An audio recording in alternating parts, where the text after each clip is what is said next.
Hello and good evening. Good evening out there in Facebook land and wherever else you may be streaming this live. I thank you for joining me this evening.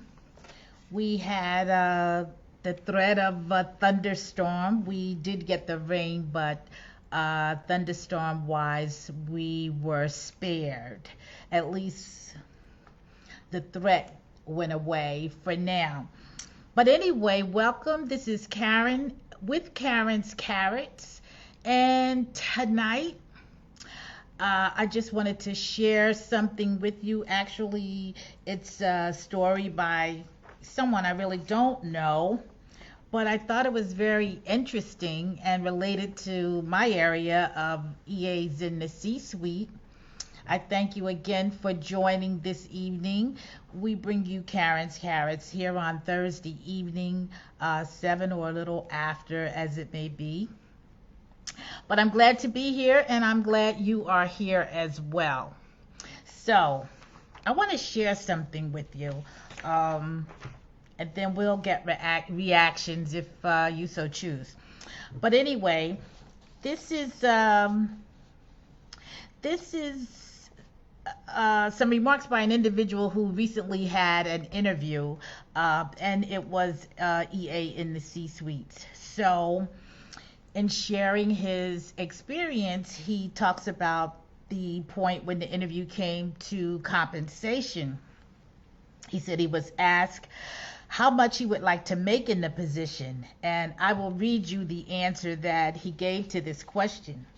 He said, "That's a great question. Let's see if I can get rid of those distractions." He said, "That's a great question that I've placed a lot of thought into when I first reviewed the job description. I strategically applied for this position since it aligned with my passion and goals for the future. In this folder, you'll find 7 letters of recommendation from top executives in our community, along with their cell phone numbers. After reading what they've personally prepared for you, you'll find 2 things. I don't work for great money. I work for great leaders who I can partner with." He went on to say, "I'm always prepared. I've already done my market research, and based on my education, experience, certifications, connections, training, tenure, and competitive salaries within this industry, I am requesting $15,000 above the starting range, in addition to a sign-on bonus of 3%, and finally, honoring my current PTO hours transfer." So, I'll just read with you some of the reactions he received. Now, you may not agree with this. That's not, it's all up to you whether you agree, you disagree, whatever opinion you have, it's just fine. So, some of the reaction he received was great prep, great confidence. They respect the confidence and they want the best. Someone went on to comment, "I'm not negotiating my value with anyone." And then a woman responded, "If a woman responded to the question this way, they would not be pleased." Now, I think all of those comments are valid in their own way, one way or the other. But the point of the matter is, I shared this tonight because I'm all about emotional intelligence. And to a large degree, I think that individual came to the table prepared, confident to express, yes, the self-confidence, but also the self-awareness of what he brought to the table. He had researched all aspects of the position, his own background, what he brought to the table. And I also agree with the individual who said that a woman responding to the question this way, let's just say in most cases, it may not be viewed in a favorable light. But this is what self-awareness is all about. Not to be cocky or anything like that, not suggesting that, but I think that this response represent the exception. First of all, a lot of people may feel that self promotion, even confidently, correctly backed up with recommendations by other execs, they still may not feel the confidence to ask for great money over and beyond what may be considered in their budgetary requirements. Nonetheless, he presented himself as he valued himself, as he knew his worth, and here, take it or leave it. Now, of course, there is always give and take, and there was something that he was willing to get up, because invariably you won't get every single thing, but he was putting everything out there so that when it came time to negotiate, he knew what he was willing to give up. And he also said that he would be glad when the day came that it was normal for a man or a woman to apply for a position and get the same money without, any hoopla la, or just because of one's gender, it automatically put them on this scale versus that scale. So I just wanted to share that. It was a clear-cut example to me. Some may feel it was over the top, but it was a clear-cut example to me why self-awareness, emotional intelligence is so very important. And when it's demonstrated how self-aware you are, your compensation, your title, your respect should be automatic, should not be questioned. So I wanted to share that. I was really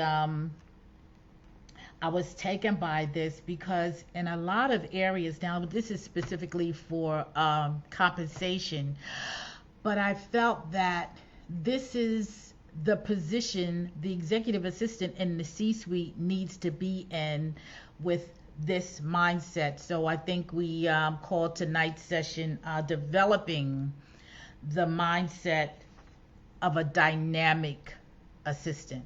Because when you think of it, what is required of you in the course of the day? First of all, if you're first hired or, in the beginning, they want someone to hit the ground running because time doesn't permit for a whole lot of training.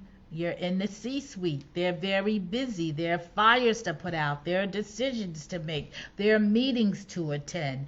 There are people who, because of all of this activity, may not be, of mind to give you certain instructions. They need you to know. They need you to, how do they say, be a fast learner. Okay, that is required in a position where you're at the top of the food chain and they're running a company. Results are expected and required on a daily basis. You have to deal with perhaps difficult people on behalf of your executive. Then you're going left only to find out something's happening over here and you have to go right. That really takes the mindset where you understand the changes that may occur. You can pivot on a dime. You can maintain poise and professionalism. You exhibit confidence. You give that assurance that you can not worry about this, I'll handle it, and you know that I'll handle it with, with your expectations and representing you in a manner that you'll be satisfied, happy, confident that will go right. So all of these things are going on. So you walk into this on a daily basis. So that dynamic mindset has to be in place. I say the majority of the time, you'll be dealing with your exec's peers. And then you'll be dealing with perhaps the next level of managers. When he or she, the exec, is not available, people are going to come to you. They're going to expect clear answers. You need to be communicating effectively. Sometimes you have to be creative in how you handle a situation or respond to it, but being focused, being prepared, having that dynamic mindset enables you to be successful in most cases. And being successful is not necessarily pleasing everyone. The most important one, of course, is your exec, because you are accountable to him or her and expected to represent them in that way. So I am preparing a course right now. I have one part of the course being reviewed, but I thought I would ask you out there in the audience for my course, The Mindful EA, what are some topics and or areas you think should be a concentration we should be sure to include? I'd really like to hear from you. Let's see. Hey, Felix, how are you? So nice to see you here. This is my VA from Argentina. I thank you. He is so helpful to me in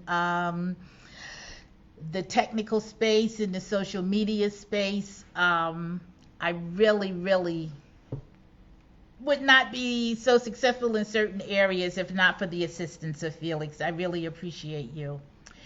But nonetheless, I'd really like to know if you have any ideas. If they're not coming to mind right now, you can feel free to email me, info@KarrenEHenderson.com. Let's see, that is here. Okay. Or you can put it in the chat if you have a suggestion now. So yes, I will be coming out with a course shortly. I would like to have some test cases, and right now I have a few people reviewing it. I'd love to hear and welcome your input. If you have any questions about this particular area in and of itself, I'd like to hear that too. So that's what I wanted to share tonight. I'll tell you some of the things that will be in the course. We'll be looking at identifying prohibitive behaviors. We'll be looking at behavioral styles. Definitely we'll be focusing on the pillars of emotional intelligence. And of course that's, self-awareness, self-management, social awareness, social responsibility. We'll be looking at those areas and including a focus in that area. But I really am interested to know if there's anything in particular you feel we should cover here. I would appreciate it. So I thank you all for joining me on Karren's Carrots. I'd like to let you know that our 10% off everything in the store is still on sale at easintheCsuite.com shop. We have t-shirts, we have ebooks, and we have a free ebook that you can download, and we would appreciate that. Let me see, what else did I want to tell you tonight? I feel like there was something else that I am forgetting. But nonetheless, my IG is Karren_E_Henderson. And then here I'm easintheCsuite.com. That's my my website. So what I forgot, invariably you may see there, or any ideas you come up with later that are not coming to mind right now, that would be great too. So once again, I thank you all um, for joining me tonight, developing the mindset of a dynamic assistant that is crucial to success of EAs in the C-suite. I was listening to a podcast earlier today, and we were talking about, my philosophy is EAs are really strategic partners, okay? And in some instances, the executive actually believes and feels that way about their assistant. And what they were saying was they find that they find more so executives considering their EAs or even calling their EAs, titling their EAs as strategic partners in companies that are more progressive. And that is usually, they say, with a younger, they didn't give a chronological number here, but with younger CEOs, if you will. But nonetheless, the seasoned, they made a point of calling the more senior EAs seasoned EAs. They are often from that era where getting coffee, for instance, for their exec was just commonplace because, quite frankly, and I still hold this to be true, whatever it took to alleviate your executive from anything but focusing on the main thing, on the big picture, on the bottom line, you were willing to do.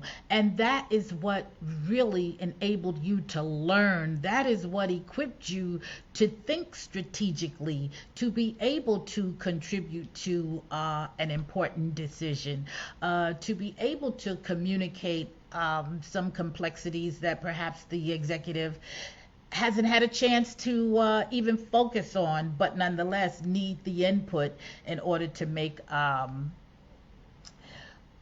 decision that impacts the company. So I thought that was interesting to hear today. But nonetheless, we will be talking about this more, and I am going to have, what am I going to have? A beta testing of my course so that, we get a feel for covering all that we need to cover, at least in this first rollout. And if anyone has any input, I would really love hearing it. Okay? So that is Karren's Carrots for this evening. And Karren's Carrots will also be uploaded on my YouTube channel. For those of you who don't catch it on Facebook, let's see, we roll out a new episode every Monday evening on my YouTube channel, and you can get that link in my what is it? In my bio on IG. Okay? So, I thank you once again for joining me this evening with Karren's Carrots. I look forward to seeing you next time. So long until then. Bye.